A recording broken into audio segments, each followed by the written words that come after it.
Hey, do you own a home and do you feel rate locked? In other words, do you have a low interest rate and that you don't feel comfortable moving into a new home? We're going to talk about a housing hack where we rent out your current home.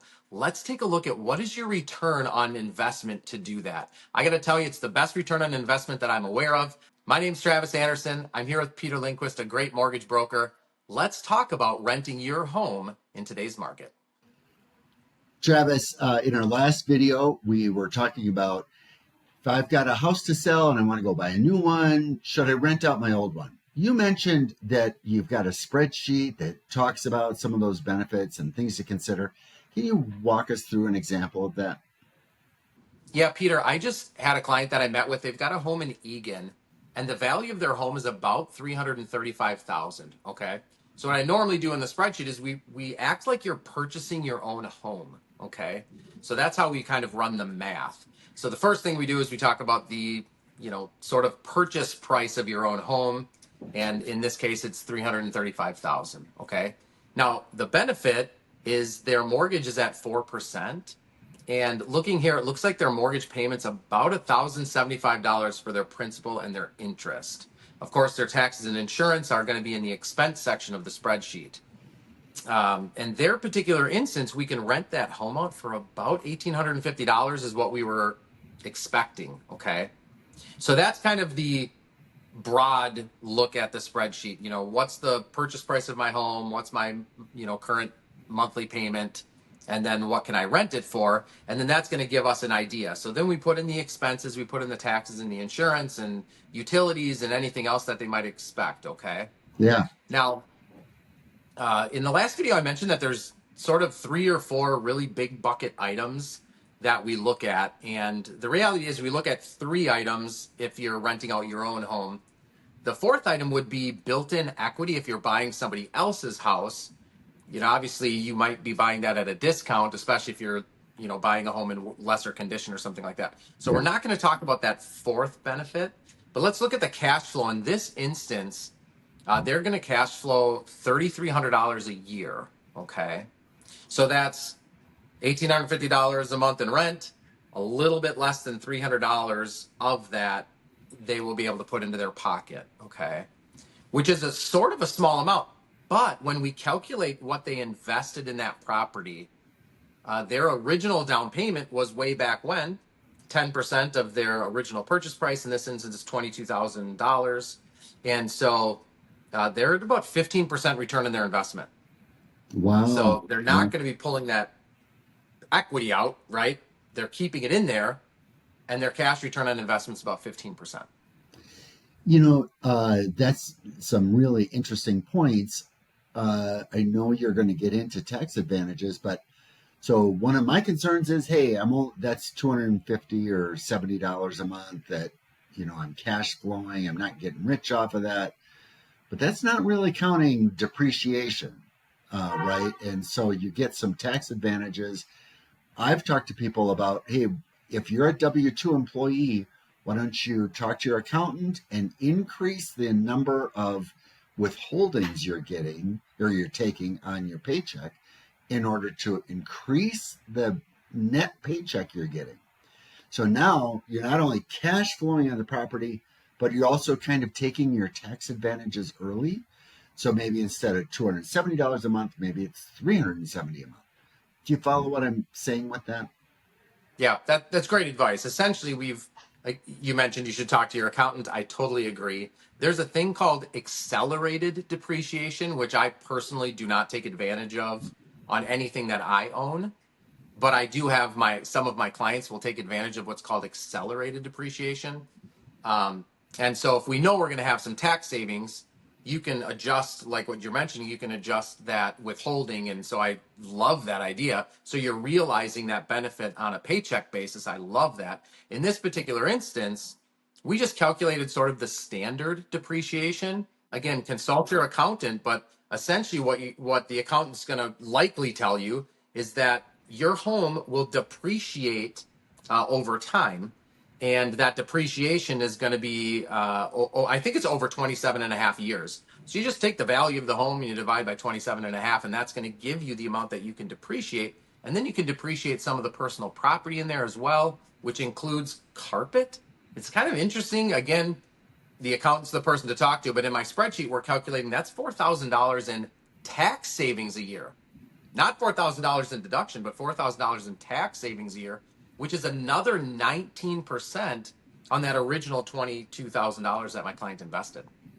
So are you saying that they're getting, I think you said a 15% return for the year on just cash flow, but then also an additional 19% because of the tax benefits? Yes. And That, I just don't know. Look, somebody who likes to study these things, I'm not sure of another investment like this. You could maybe invest in someone's small business or something, and you could get a really large return on investment. Or you could put all your chips on black and hopefully double your money in like the roll of a dice or something like that. But I just don't know of any investment where it's like you realize some cash monthly, like a dividend, right? And then you also have this large tax savings. And then the third one would be the principal reduction. So obviously, when you're making your mortgage payment over the time that you live in your home, or this client had lived in their home for about 6 or 7 years, they had some principal reduction. Well, now they're going to be receiving a rent check. They're going to be paying their current mortgage. And then guess what? There's going to be more principal reduction over time.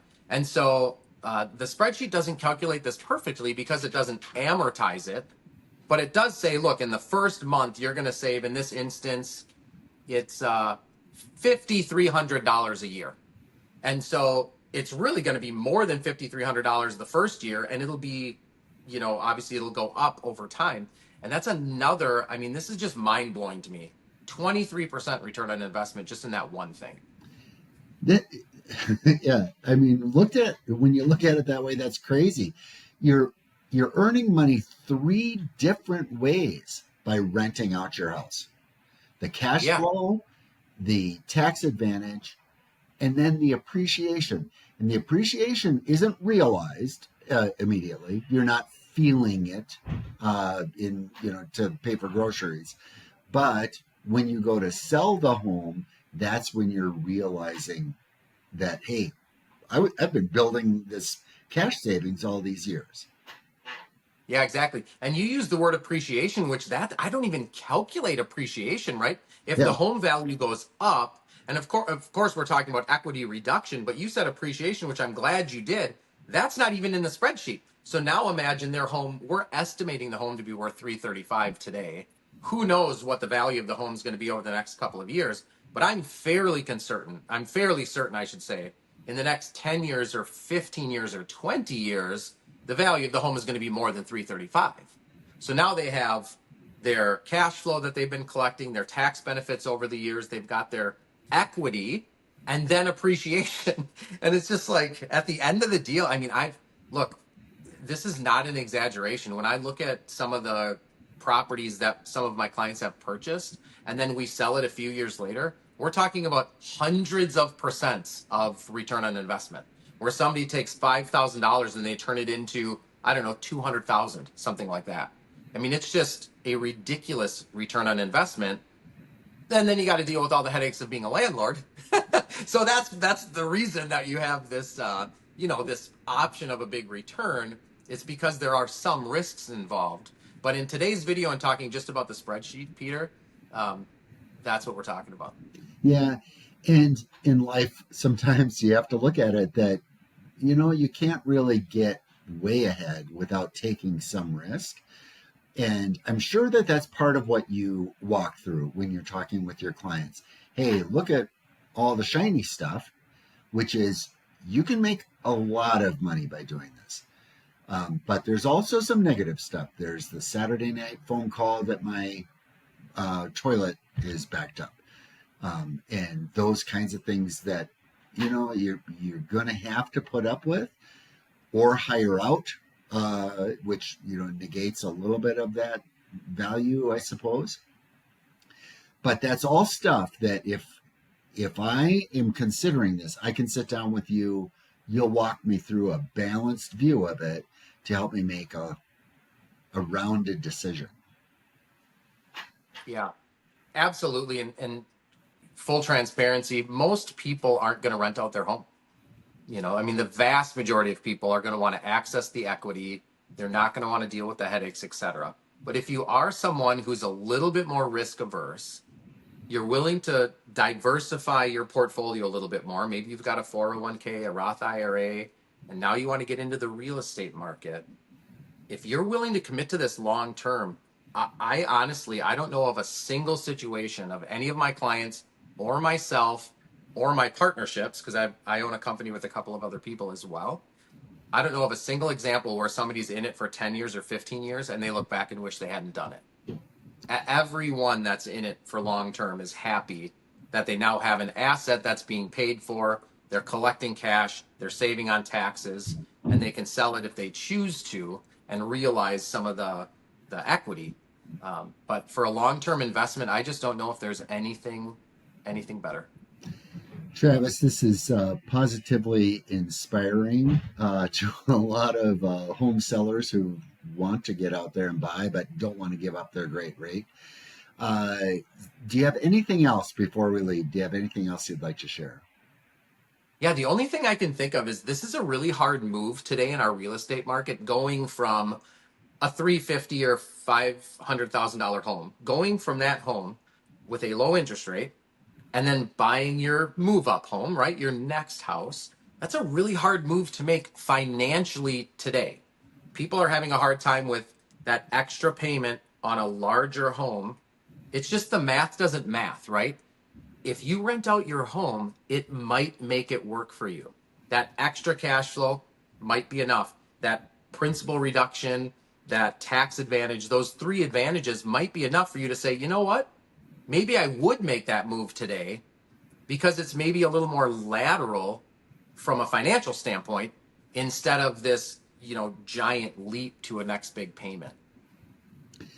Yeah, this is just very inspiring, for all the homeowners that feel rate locked in their homes. This is really something you've got to consider because it's taking it. It's really getting the best of both worlds, keeping your great rate, moving to the home that you actually want to live in, potentially being able to save enough or earn enough from the old house to offset that. Really inspiring stuff, Travis. I want to thank you for taking the time to lay it all out for us. Yeah, thanks, Peter. Always a pleasure.